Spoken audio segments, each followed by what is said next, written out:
নমস্কার, সুপ্রভাত। কেমন আছেন সবাই? আমি অনন্যা, অনন্যার ব্লগসের আরও একটি ঝা চকচকে নতুন ব্লগে আপনাদের সকলকে জানাই অনেক অনেক অনেক স্বাগত। আশা করছি আপনারা সকলে খুব ভালো আছেন, সুস্থ আছেন, সাবধানে আছেন, নিরাপদে আছেন। আমরাও বেশ ভালোই আছি। আজ দিনটি বৃহস্পতিবার, সকাল এখন 9টা মতো বাজে। আপনাদেরকে সাথে নিয়ে ঠিক এখন থেকেই আজকের ব্লগটি আমি শুরু করছি। যথারীতি প্রতিদিনের মতোই সকালে ঘুম থেকে উঠে ব্রাশ করে ফ্রেশ হয়ে নিয়েছি।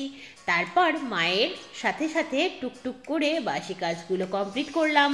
তারপর সকালবেলাকার চা পর্বও মিটলো, আর এদিকে সান্ত্বনা দিদিও এসে হাজির হলো। তারপর যথারীতি ঘরে গিয়ে বেডটাকে গোছালাম, ঘরের আসবাবপত্রগুলো ক্লিন করলাম। তারপর ড্রেস চেঞ্জ করে চলে এলাম রান্না বান্না সারতে। তাড়াহুড়ো করে আজ আর খুব বেশি রান্নাবান্না করতে পারলাম না। আজ রান্না করলাম আলু ফুলকপি দিয়ে রুই মাছের ঝোল, যদিও পেঁয়াজ কুচি দেইনি, পাতলা করেই করেছি। আর তার সাথে মচমচে আলু ভাজা, ব্যাস এইটুকুই। আর গতকালের সেই বাটা মাছের ঝোল খানিকটা বেঁচে গিয়েছিল, তাই সেটিকে ফ্রিজে রাখা ছিল, সেটিকে বের করে একটু গরম করে নেব। ব্যাস, আজকের রান্নাবান্না কমপ্লিট। আজ সান্ত্বনা দিদি এতটাই তাড়াহুড়ো করছেন যে বেশি রান্না করা তো দূর, বেশি রান্না করার কথা ভাবা পর্যন্ত যাচ্ছে না, জানেন। এতটাই তাড়াহুড়ো করতে হচ্ছে এই মাসটা পড়ে থেকে যে কি বলবো, আমি অস্থির হয়ে যাচ্ছি। সকাল হলেই না আতঙ্ক হতে শুরু করে, এই কখনই সান্ত্বনা দিদি চলে আসবে আর শুরু হয়ে যাবে ছোটাছুটি, তাড়াহুড়ো, টেনশন। উফ, আর পারছি না, কিন্তু কিছু করার নেই, সহ্য তো করতেই হবে। যখন বাড়ির কিছু কাজ একজন হেল্পিং হ্যান্ডের মাধ্যমে করানো হয়, তখন তো কিছুটা সহ্য করতেই হয়। You will have to. এত কিছু মেনে নিতে আর মানিয়ে নিতেই আমি আজ বড্ড ক্লান্ত। আবার এটাও ঠিক, এই সময়টা মেনে নিতে আর মানিয়ে নিতে শেখালো যে মেয়েটা আজ থেকে কিছু মাস আগে ভাবতেই পারতো না যে আমিও কখনো কিছু মেনে নেব।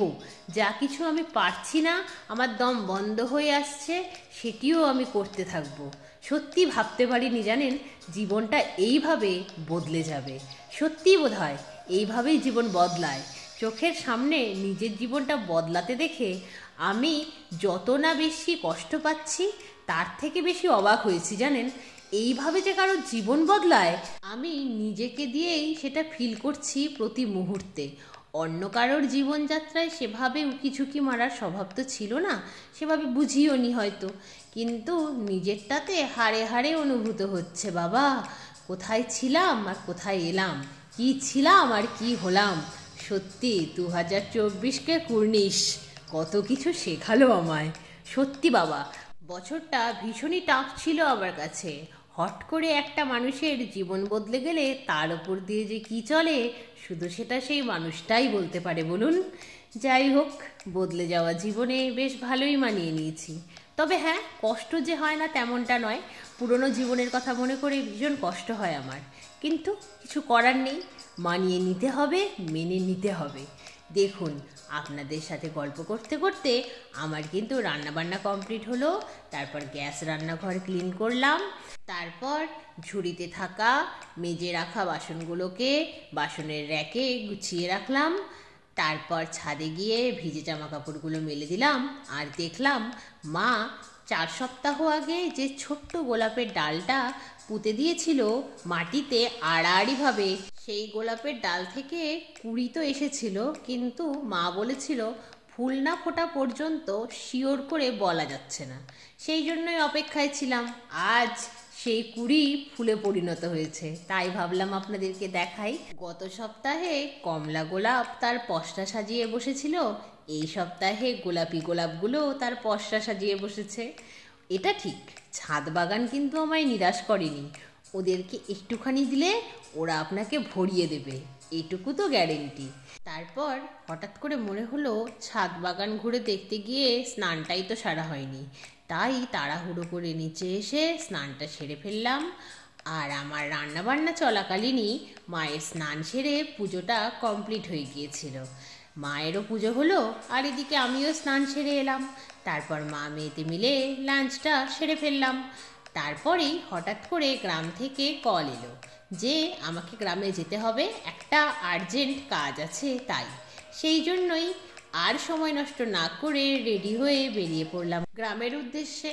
বাসে উঠে দেখলাম একটিও বসার জায়গা নেই। হঠাৎ করেই এক পরিচিত কণ্ঠস্বর শুনে পিছনে তাকিয়ে দেখি সিটে বসে রয়েছে আমার একজন স্টুডেন্ট, যে টিউশন পড়তে আসতো আমার বাড়িতে। সে বলছে, ম্যাম আপনি দাঁড়িয়ে থাকবেন, আমি বসে থাকবো, তা হয়? আপনি বসুন। এই ব্যাপারটি আমার একেবারে মন ছুঁয়ে গেছে জানেন। যদিও এমনটাই হওয়া উচিত, কিন্তু এত বছর পরেও যে তারা আমায় মনে রেখেছে, এই ব্যাপারটি আমার মনটা ছুঁয়ে গেল। তারপর যথারীতি গ্রামে পৌঁছলাম। গ্রামে এসেই দেখছি সোনাদের বাড়িতে বড়ি দেওয়া হয়েছে। গ্রাম এমনিতেই ভীষণ সুন্দর, আর বেশি সুন্দর হয়ে ওঠে শীতকাল এলে। শীতের গ্রাম মানেই মাঠ ভরা সর্ষের ফুল, উঠোন জুড়ে ধানের পালা, উঠোনে শুকোতে দেওয়া বড়ি, তার সাথে আলু, শিম, রসুন, লঙ্কা, এই সমস্ত চাষ করা জমি। দেখে মনটা জাস্ট ফ্রেশ হয়ে গেল। এমনিতেই আমি গ্রাম ভীষণ পছন্দ করি, কিন্তু সেভাবে দেখতে গেলে আসা তো হয় না কাজ ছাড়া। কিন্তু কাজে যখন আসি চারপাশটা ঘুরে দেখতে আমি ভীষণ ভালোবাসি।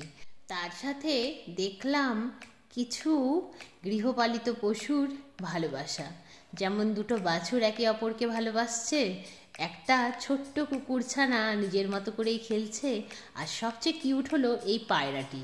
কি কিউটভাবে সকলের ঘাড়ে উঠে উঠে জানান দিচ্ছে যে ওগো কিছু খেতে দাও আমায়, আমার যে বড্ড খিদে পেয়ে গিয়েছে। আর এখানে খেতে দিতেই মনোযোগ সহকারে সে খাবার গ্রহণ করছে। এই সব দেখে আমার মনটা যেমন ভালো হয়ে গেল, তেমনই মাইন্ডটাও ফ্রেশ হয়ে গেল। আর দেখলাম বিকেলবেলায় ছেলেরা একসাথে কি যেন খেলছে। কাছে গিয়ে জানতে পারলাম সেই খেলাটির নাম নাকি গাদর। মন ভরে, দু চোখ ভরে গ্রামের দৃশ্য দেখে মনটাকে ফ্রেশ করে কাজটা মিটিয়ে যথারীতি অপেক্ষা করছিলাম গাড়ির জন্য। তখনই দেখলাম খেজুর গাছে একটি পেঁচা বসে আছে। তারপর গাড়িতে চড়ে বাড়ির পথে। তাহলে আজকের মতো এ পর্যন্তই। আবার দেখা হবে খুব শিগগিরই অন্য একটি নতুন ব্লগে। ততক্ষণ সবাই খুব ভালো থাকবেন। আজকের ব্লগটি কেমন লাগলো জানাবেন, ভালো লাগলে একটি লাইক করে দেবেন, চ্যানেলে নতুন হলে চ্যানেলটিকে সাবস্ক্রাইব করে আমার বন্ধু হয়ে যাবেন। টাটা।